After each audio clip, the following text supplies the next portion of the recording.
추석 전 여야 의정 협의체 구성이 불발된 가운데 여야 지도부는 해법 찾기에 골몰하는 모습입니다. 국민의힘은 의료계와 물밑 접촉에 나섰고 민주당은 종교계를 찾아서 중재를 요청했는데요. 민심은 어느 쪽 수를 들어줄까요? 이종근 시사평론가 그리고 배정호 세한대 교수와 함께 추석 연휴 정치권 이슈 정리해보겠습니다. 두 분 어서 오십시오. 네, 안녕하세요.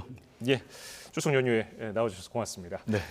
자, 먼저 한동훈 국민의힘 대표 의료 공백 사태 해결을 위해서 추석 전에 여야 의정 협의체를 띄우고 싶어 했는데 무산됐습니다. 어쨌든 추석 연휴에도 의료계 관계자를 만나서 설득을 이어갈 거라고 하는데 어느 정도 효과가 있을 거라고 보십니까? 일단 저는 반반입니다. 긍정적으로 바라보는 건 의사의 직능 단체가 너무 많잖아요. 그러면 사실 한 군데로 모아서 하나의 어떤 그런 통로만 있으면 참 좋겠는데 그렇지 않습니다. 그러다 보니까 1대1로 다른 매일같이 다른 어떤 직능 단체들의 대표와 만나고 있는 것으로 알려져 있고요. 그 중에서도 가장 강성이라고 할 수 있는 의협 대표와도 지금 계속 설득 작업에 들어가 있다고 합니다. 그리고 대표실에 제가 취재를 해봤더니 연휴 내내 어쨌든 지금 다른 일정보다 의료 관련된 인사들과 계속 접촉을 하고 있고 어쨌든 어떤 성과를 내기 위해서 굉장히 그것 하나만큼은 제대로 주력을 하겠다라고 지금 대표실에서 이야기를 하는 것을 보면 반은 저는 긍정적인데 나머지 반은 아까도 말씀드렸지만 한 목소리를 낼 수 없는 상황. 그러니까 서로 지금 비난을 하고 있거든요. 전공의 쪽에서는 의협을 비난하고 의협 내부에서도 경기도 의협 쪽은 지금 의협 지도부를 비판하고 이렇게 서로 지금 비판하고 있는 어떤 분위기가 자칫 잘못하면 역시 1대1로 설득을 한다고 하더라도 모두 다 함께 협의체에 참석하는 것은 난망이지 않을까라는 우려가 좀 있습니다. 예, 이재명 민주당 대표는 조계종 총무원장인 진우 스님을 오늘 만났습니다. 종교계가 의정 갈등을 해소하는 데 있어서 윤활유 역할을 해달라 이렇게 읍소했는데 어떻게 보셨습니까? 이재명 대표 입장에서는 굉장히 잘한 행동이다 이렇게 볼 수밖에 없을 것 같아요. 지금 이제 의료 대란 때문에 굉장히 국민들이 불안해하고 있고 실제로 이제 응급실 뺑뺑이 사고로 인해서 사람이 숨지는 그런 불행한 일들이 계속 늘어나고 있지 않습니까? 특히 이제 이 추석 연휴 기간 동안에 그런 의료 사고가 더 일어날 가능성이 굉장히 높기 때문에 이러한 위기 상황에서 지금 이재명 대표가 조계종 총무원장을 만나서 종교계가 좀 나서달라라고 지금 도움의 손길을 요청했고 또 조계종 총무원장도 흔쾌히 수용을 해가지고 지금 종교 지도자 협회에서 좀 나서 보겠다라는 입장을 밝혔는데 지금 이제 중요한 것은 국민의 생명, 건강 아니겠습니까? 의대 정원을 늘리겠다라는 것도 결국은 국민의 건강 또 생명을 위한 것인데 역설적으로 의대 정원 문제가 결국 이제 의정 갈등 그리고 의료 대란으로 이어져서 국민의 건강과 생명을 위협하고 있다는 것이 이제 굉장히 안타깝고요. 이런 상황에서 이제 이재명 대표가 조계종 총무원장, 종교계 지도자를 만나서 도움의 손길을 요청을 해가지고 한 3가지 정도 효과를 본 것 같아요. 예. 일단 첫 번째로는 이재명 대표는 국민들을 위해서 노력하는 지도자다. 라는 그런 메시지, 이미지를 구축하는데 상당히 좀 도움을 얻은 것 같고요.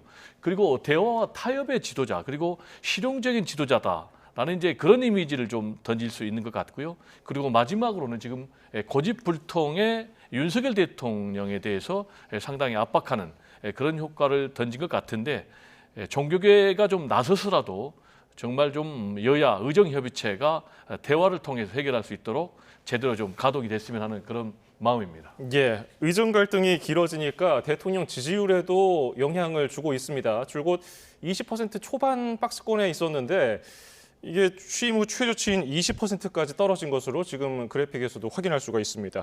부정평가 이유를 살펴보면 첫 번째가 의정 갈등이거든요. 이게 어쨌든 국민들도 이게 의사수를 좀 늘려야 한다는 데는 공감하는데 어쨌든 이게 길어지니까 부정평가 1등을 의대 정원 확대 부분으로 꼽았단 말이죠.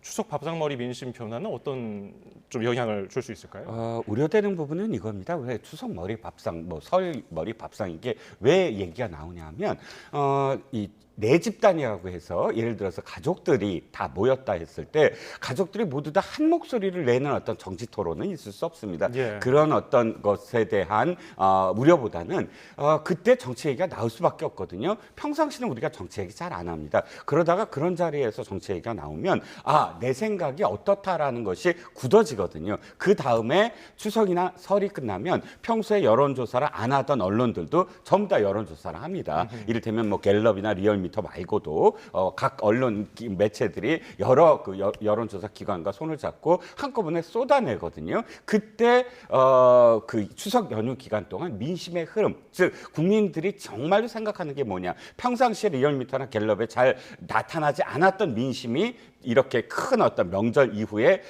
우리가 민심을 읽을 수 있는 게 바로 그것 때문이고 예. 지금 추석 직전에 갤럽이 20% 긍정평가 20%까지 내려왔다는 건 혹시나 그야말로 상징적인 그런 수치, 그러니까 20%가 하향 돌파되는 그 최저 지지선이라고 저지선이라고 여겼던 그 선이 돌파되는 게 아니냐 밑으로. 그래서 민심이 사실은 안에 물밑에 있었던 민심이 바로 그런 점이 아니냐라고 드러날 가능성도 저는 있다고 봅니다. 예. 지금의 어떤 추세선이 하향 곡선을 그리고 있거든요. 아까도 추세선 보시면 알겠지만, 그런데 추석 연휴 이내에 어떤 돌발적인 또는 지금 뭐 노력하고 있는 그런 결실이 갑자기 나타나지 않는 바에는 사실상 추석 그 거의 마지막 부분에서 여론조사를 실시하고 그 다음 날부터 이제 차례대로 이제 발표를 하니까 아마도 그 정체돼 있거나 아니면 좀 더 밑으로 하향될 가능성도 저는 있다고 봅니다. 예, 배 교수님은 이 의정 갈등 이슈가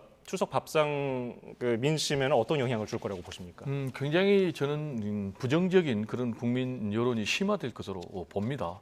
왜냐하면 이제 추석을 통해서 전국적인 민심의 대이동이 이루어지는 것 아니겠습니까? 그러면 이제 자연스럽게 밥상머리 민심이 수렴이 되는데, 그렇게 되면은 이제 수도권의 출향민들을 통해서 전통적인 뭐 보수면 보수, 진보면 진보의 텃밭에 그런 여론에도 영향을 미칠 수밖에 없는데, 이번 갤럽 여론조사는 두 가지 점에서 상당히 중요한 의미를 담고 있습니다. 첫 번째로는 윤석열 대통령 취임 이후에 최저치 20%를 기록했다는 것, 그리고 또 그 부정평가 1위가 지금 의료 대란이라는 것, 이 두 가지가 굉장히 중요한 건데, 아시겠지만 지금 의료 대란이 이제 시작입니다. 그리고 추석 연휴 동안에 불상사가 일어날 가능성이 굉장히 높거든요. 그렇다면은 20% 선이 앞으로 무너질 가능성이 굉장히 높다. 추석 연휴가 지나면. 그러면 20%가 무너지면은 지금 레임덕에 빠지는 것을 넘어서 심리적 탄핵에 이른다라는 그런 평가를 언론에서 내놓고 있거든요. 그럼 실제로 20% 선이 무너지면은 집권당 내부에서 내용이 굉장히 심화될 거예요. 그러면 그 과정에서 윤석열 대통령에 대한 탈당 요구가 일어날 가능성이 굉장히 높다. 실제로 지금 우리의 정치사를 보면은 YS, 김대중, 그리고 노무현 전 대통령도 다 탈당 요구에 직면해서 탈당을 했거든요. 그러면은 탈당을 하게 되면 어떻게 되느냐?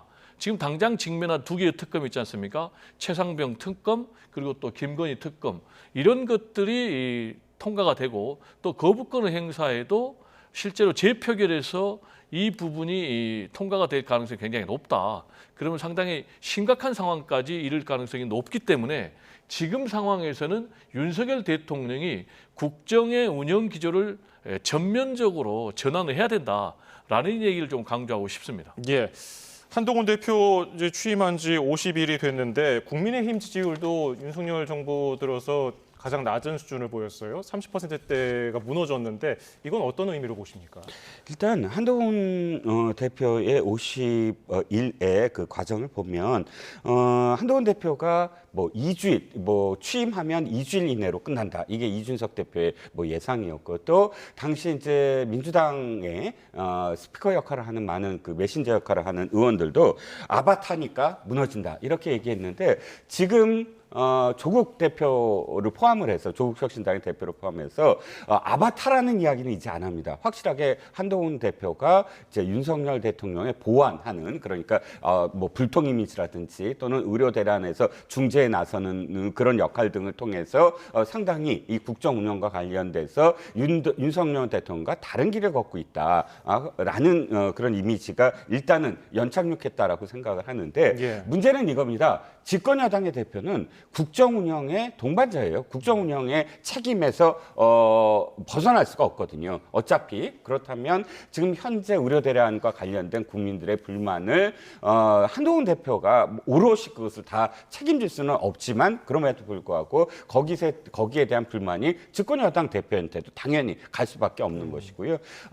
그런 점에서 아마도 어느 정도는 디커플링이 됐었어요. 처음에 이제 전당대회하고 이랬을 대표가 선출이 됐을 때는 국민의힘 지지율은 떨어지지 않고 대통령 지지율이 떨어지는 디커플링이 이루어졌는데 지금은 동반 추락하고 있다. 예. 그러니까 한동훈 대표가 근데 차별화를 했는데 그다음 결과를 내야 되지 않느냐라는 거거든요. 물론 지금 결과를 내기 위해서 동분서주하고는 있지만 딱 지금 동반 하락이 갖고 있는 어떤 의미 한동훈 대표가 물론 최선을 다하고 있다. 그렇지만 지금 한계는 보인다. 이렇게 지금 해석을 할 수가 있겠죠. 예, 지금 여야는 서로 이제 공격 포인트를 잡아서 약점을 좀 노리고 있는데 일단 야권은 이 도이치모터스 주가 조작 사건 항소심 결과에서 이제 전주가 항소심에서 방조 혐의가 인정된 부분을 집중하면서 이른바 김건희 여사 특검에도 힘을 싣고 있는데 이게 향후 추석 민심에는 어떤 영향을 줄 거라고 보십니까? 일단 이번 추석 민심을 통해서 김건희 여사에 대한 국민적인 여론은 더 나빠질 겁니다. 이번 이제 추석 밥상의 핵심 이슈는 두 가지 같은데요. 하나는 의료 대란 문제, 그리고 또 하나는 이제 김건희 여사 문제로 정리가 될 것 같은데 결국은 의료 대란 문제도 김건희 여사 문제로 귀결될 가능성이 높습니다. 그게 무슨 얘기냐면 우리 국민들 입장에서는 지금 굉장히 살기 팍팍하고 또 정치가 제대로 좀 작동되지 않고 혼란스럽기 때문에 이런 문제가 다 원인은 김건희 여사다라는 그런 부정적인 인식이 될 가능성이 높거든요. 근데 최근에 이제 3대 악재가 터졌어요.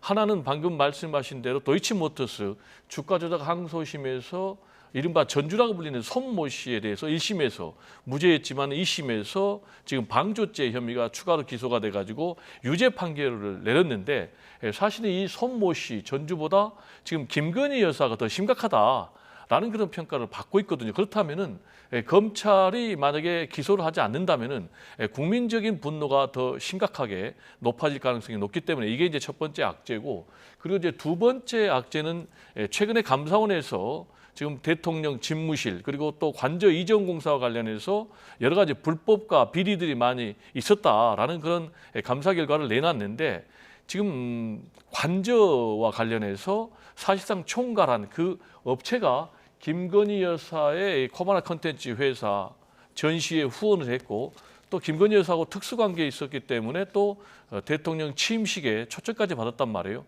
이 부분이 이제 두 번째 악재고 또 세 번째로는 이제 김건희 여사가 최근에 대국민 사과는 제대로 하지 않고 지금 뭐 추석 동영상 대국민 인사에 윤석열 대통령과 같이 등장한다라든지 또는 뭐 세계 자살의 날 자살 예방의 날을 맞아가지고 119 구조대랑 같이 뭐 마포대교 가가지고 대통령처럼 뭐 현장 시찰을 했다라는 이제 그런 또 평가를 받고 있는데 이런 부분들이 좀 굉장히 악재거든요. 그래서 지금 상황에서는 지금 뭐 김건희 여사는 앞으로도 계속해서 사회적 약자들에 대한 그런 활동을 하겠다라는 이제 그런 입장을 보여주고 있는데 지금 여권 내부에서도 강력하게 나오는 목소리가 그런 것도 좋지만 일단 국민들을 향해서 진솔한 사과가 선행돼야 된다라는 얘기를 좀 강조를 하고 있거든요.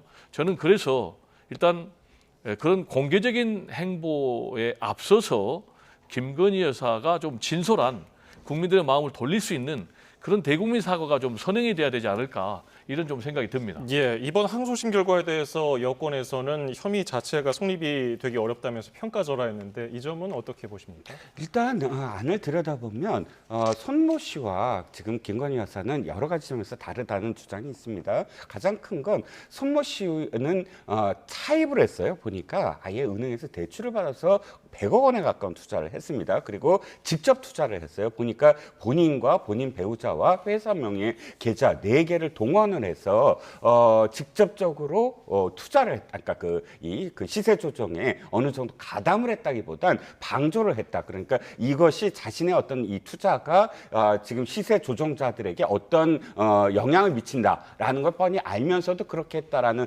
점을 이번에 2심에서 항소심에서 검찰이 방조 혐의로 확대하면서 가담을 했다기보다는 방조 혐의다. 이렇게 지금 결론을 내렸는데 지금 김건희 여사가 다르다는 점이 첫 번째가 뭐냐면 액수에서 규모에서 다르고 두 번째는 직접적이냐 간접적이냐에서 다르고 세 번째는 대신증권 녹취록에서 나와 있듯이 김건희 여사가 직접적으로 한 것이 아니라 대신증권에 전화를 걸어서 지금 80주 좀 거래를 했느냐 결과가 어떻게 됐느냐라고 그러니까 결정적으로 지금 주장하는 건 김건희 여사가 가담했다라고 한다면 김건희 여사가 이 주포들과 이 나눈 대화 이걸 어떻게 한다 안 한다가 직접적으로 통화가 된다든지 녹취록이 나와야 되는데 그런 증거는 없이 대신증권 직원과의 녹취록만 있다. 이런 점에서 손모 씨와는 다르다라고 지금 판단하고 있는 게 일각의 주장입니다.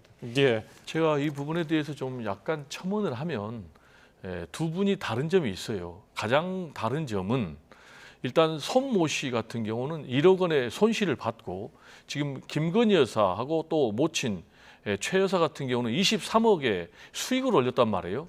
그러면 손실을 1억 원이나 본 사람에 대해서 지금 2심에서 징역 6개월, 집행유예 1년의 징역형을 선고를 했는데 그렇다면 23억 원이나 수익을 올린 이 김건희 여사하고 또 장모 최 씨에 대해서 과연 기소도 안 하겠는가? 그리고 또 기소할 경우에는 무죄가 나올 수 있겠는가라는 그런 부분에 대해서 좀 앞으로 지켜볼 대목이 아닌가 이렇게 생각이 됩니다. 알겠습니다. 자, 국민의힘은 최근에 북한이 우라늄 농축 시설 공개한 것을 두고서 문재인 정부를 공격하고 나섰습니다. 과거에 대북 대중 굴중 외교가 만들어낸 현실이다 이렇게 얘기를 했는데 민주당은 또 오물풍선도 못 막으면서 할 얘기는 아니다 이렇게 반박했어요. 어떻게 보셨습니까? 윤관영 의원이 이렇게 반박을 하더군요. 그러니까 최소한 지금 이 진보 진영의 대통령들이 집권했을 때는 북한의 대남 도발 내지는 핵 무기, 미사일 무기 개발이 상당히 지연됐다.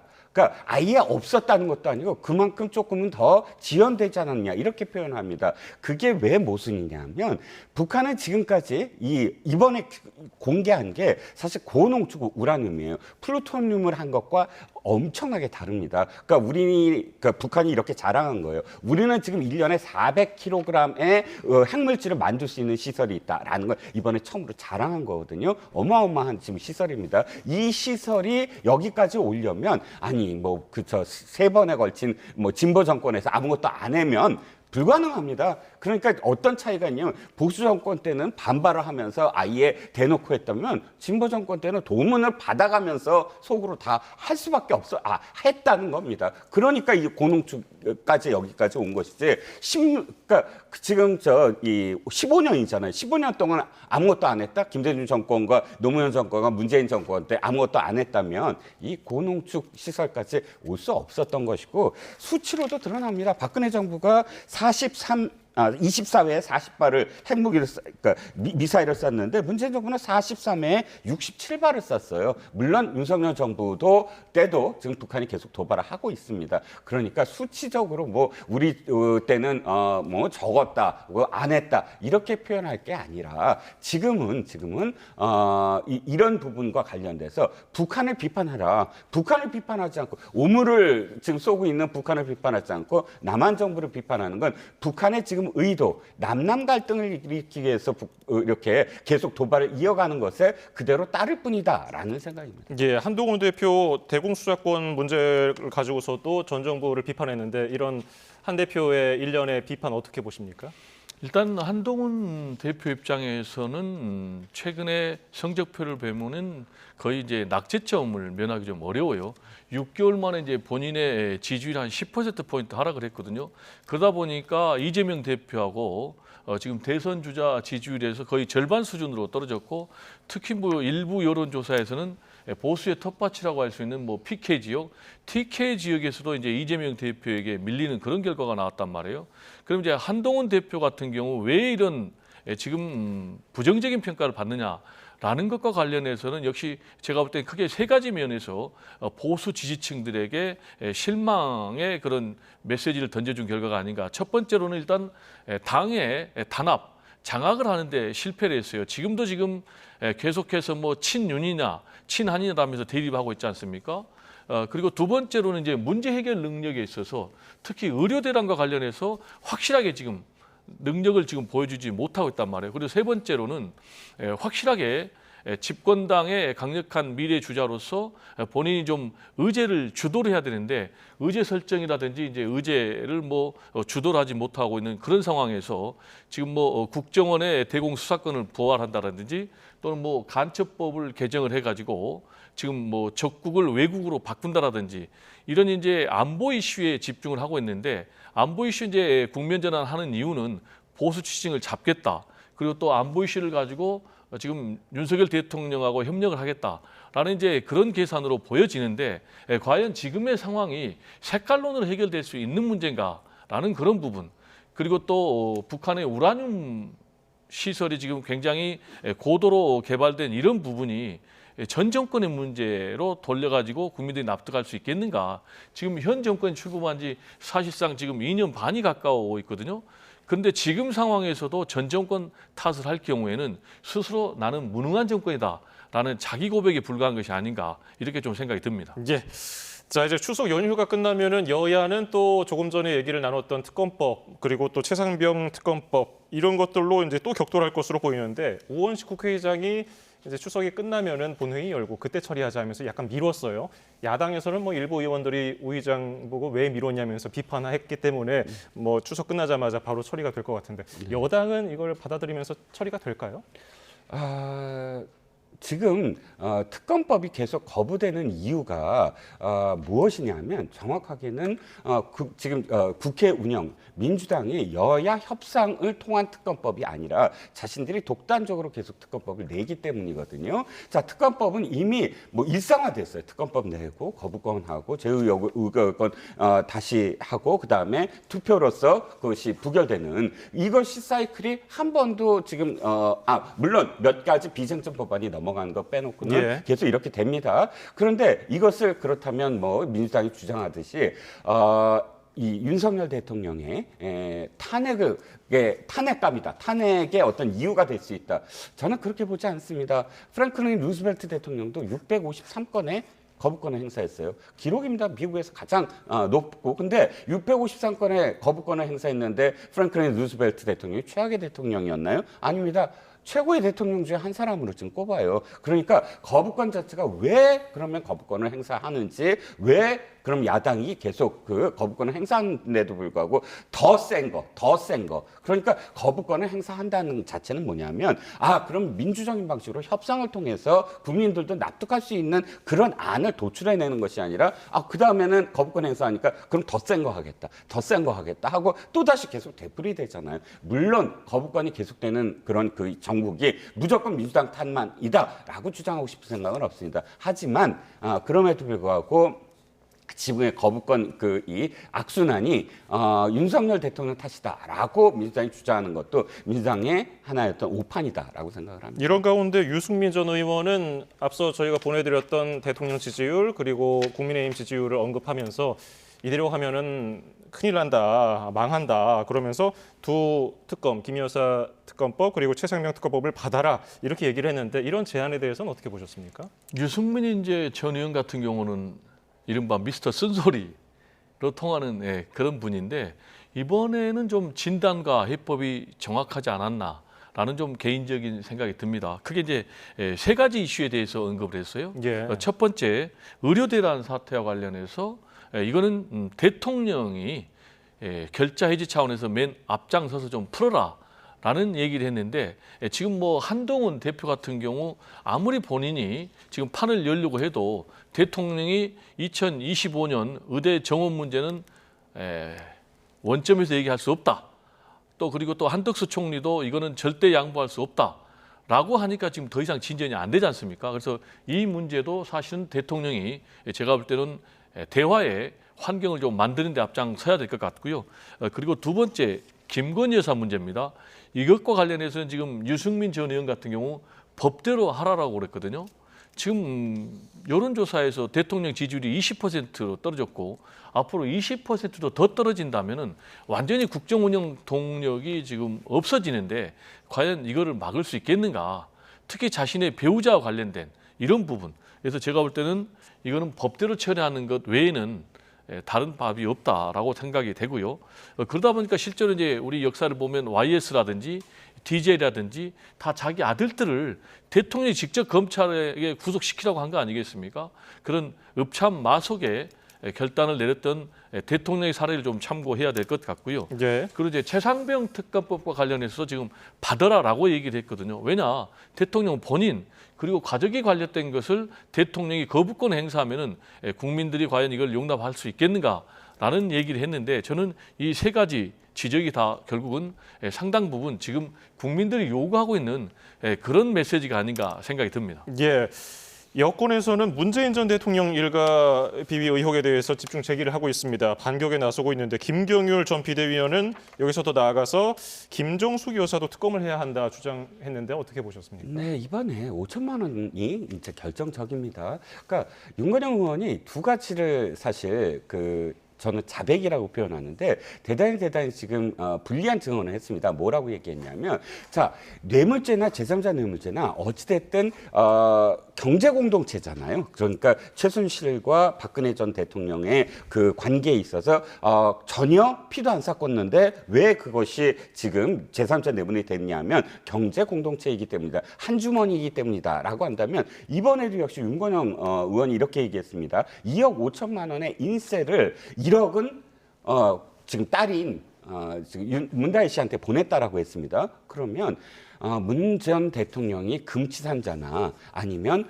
실제로 재산을 관리할 수 없는 지경에 이르지 않고서는 딸이라고 하더라도 돈을 인세인데 왜 본인한테 보내지 않을까요? 이건 말이 안 돼. 경제공동체라는 얘기가 두 번째 5천만 원입니다. 동창한테 5천만 원을 붙여주라고 얘기해요. 그다음 그 동창한테 어떻게 하죠? 5천만 원이라는 현금을 보자기에 싸서 갖다 주게 해요. 직원한테. 상식적으로 생각을 해보세요. 딸한테 그냥 주면 됩니다. 5천만 원이 있다고 한다면. 두 번째는 뭐냐면 그 5천만 원이 어디서 생긴 걸까요? 윤건영 의원이 이렇게 얘기했습니다. 밖에 이 청와대에서 다 끝나고 양산에 왔는데 밖에 시위대가 있으므로 저 은행에 갈 수가 없기 때문에 돈을 붙여달라고 전화를 했다는 겁니다. 이 돈은 그렇다면 은행에 가서 뺀 게 아니에요. 은행에 가서 붙일 수도 없는데 은행에 가서 어떻게 돈을 빼겠습니까? 그럼 현금 5천만 원은 어디서 생긴 거죠? 청와대에서 갖고 왔다고 할 수밖에 없어요. 그럼 청와대에서 어떻게 5천만 원을 갖고 왔냐는 겁니다. 은행에 못 가는 사람이니까. 그러면 또다시 생각나는 게 있죠. 어떻게 옷을 살 때마다 관봉권, 한국은행에서 관봉권으로 찍힌 그 띠지가 둘러진 그 돈으로 옷을 샀냐는 겁니다. 이 모든 의혹은 당연히 특검으로 해야죠. 예, 김정숙 여사 특검론에 대한 반론 듣고 넘어가겠습니다. 특검이라는 거는요. 검찰 수사가 제대로 안 될 때 하는 거예요. 이른바 살아있는 권력과 관련된 권력형 비리거든요. 근데 지금 김정숙 여사가 살아있는 권력입니까?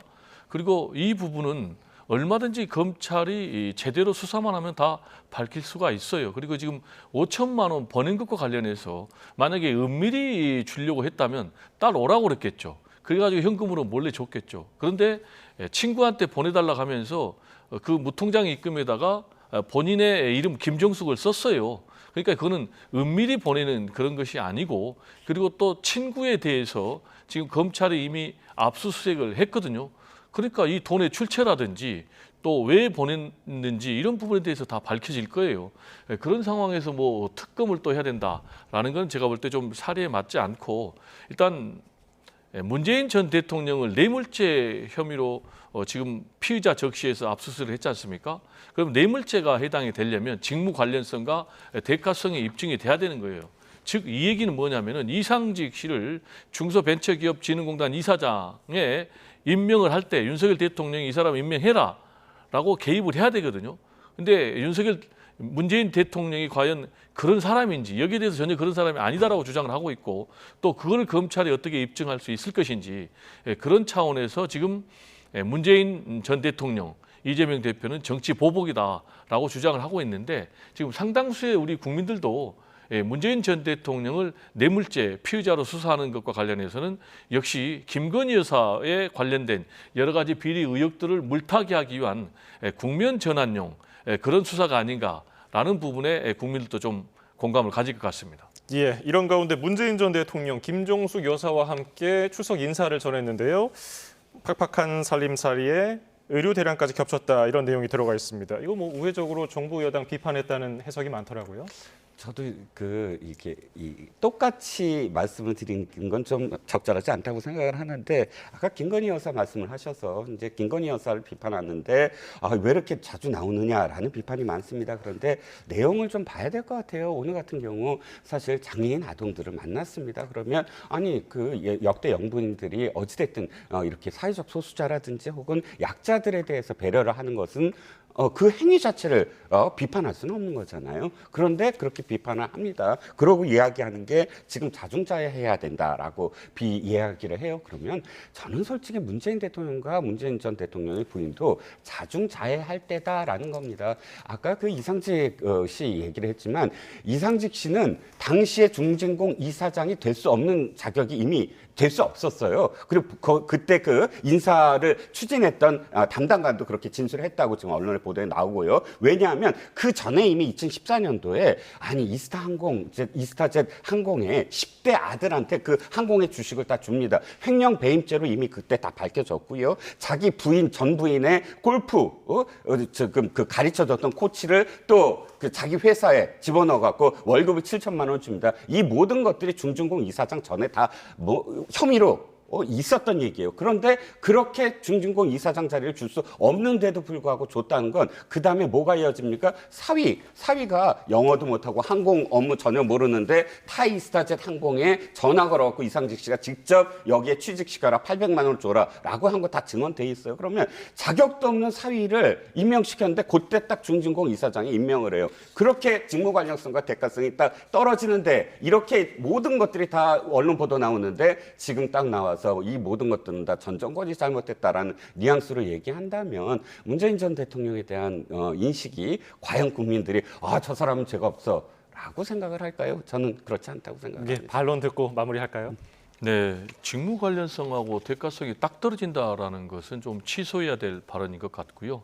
왜냐하면 직무 관련성과 대가성이 딱 떨어지려면 아까도 제가 말씀드렸듯이 이상직 씨를 이사장으로 임명하는 그 과정 절차에 문재인 전 대통령이 개입을 했다라는 것이 입증이 돼야 되거든요. 최소한 증거가 나와야 되거든요.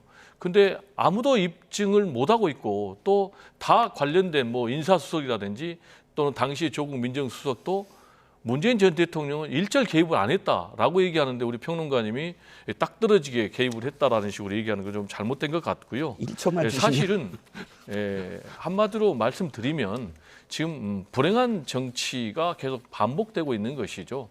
우리나라는 좀 언제쯤이 돼야만이 전 대통령으로서 좀 존경받고 또 현 대통령과 전 대통령이 한 자리에 모여서 좀 밥도 먹고 좀 국사도 함께 논의하고 또 외교도 좀 함께 하고 그런 모습이 좀 있었으면 좋겠는데 맨날 전 대통령에 대해서 보복 논쟁이 끊이지 않는 이런 모습을 보면서 또 특히 이 추석 연휴 기간에 이런 평론을 또 해야 되는 우리 평론가들의 마음도 좀 찹찹합니다. 네, 저 조금만 주시면 저 취소하라고 그러셔갖고 저도 팩트를 하나만 말씀드리면 그 부분은 팩트가 좀 잘못된 것 같아요.